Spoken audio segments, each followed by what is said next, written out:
ஒரு பொண்ணு அடிபட்டு இந்த நிலையில இருக்கும்போது, அத பார்த்து சந்தோஷப்படுற மாரி ஃபோட்டோ ஷேர் பண்ணிட்டு இருக்காங்களே, அவங்களெல்லாம் நான் என்னன்னு நினைக்கிறதுன்னே எனக்கு கண்டிப்பா தெரியல. அவ்வளவு வெறுப்பா உங்களுக்கு? அப்படிங்கிறது தான். அதற்கு அடுத்ததாக நீங்க பார்த்தீங்கன்னா, இந்த இடம் தாங்க. இந்த போட்டியின் மிக முக்கியமான ஒரு கட்டம். முட்டியால, கால் முட்டியால அந்த பொண்ணுடைய கண்ணை சேதமாக்கியிருக்கிறார் ஒரு போட்டியாளர். இது அந்த கேம் அப்படிங்கிற மாரியே நம்ம வைத்துக்கொண்டால் கூட, பிக் பாஸ்ங்கிறது ஒரு ஒலிம்பிக் கேம்லாம் கிடையாது. இங்க பாதுகாப்பு ரொம்ப ரொம்ப இம்பார்ட்டன்ட். அதனால தான் இங்க ஒரு ரூலே இருக்கு.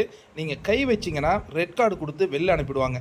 ஆனா இது வந்து ஒரு கேம்ல நடந்திருக்கு அப்படிங்கிறதுக்காக நம்ம கடந்து போக முடியல.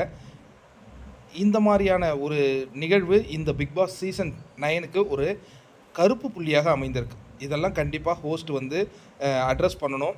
இதில சம்மந்தப்பட்டிருக்கிற நபர் யாருன்னு பார்த்தீங்கன்னா, புனிதர் என பாராட்டப்பட்டு கொண்டிருந்த சபரி.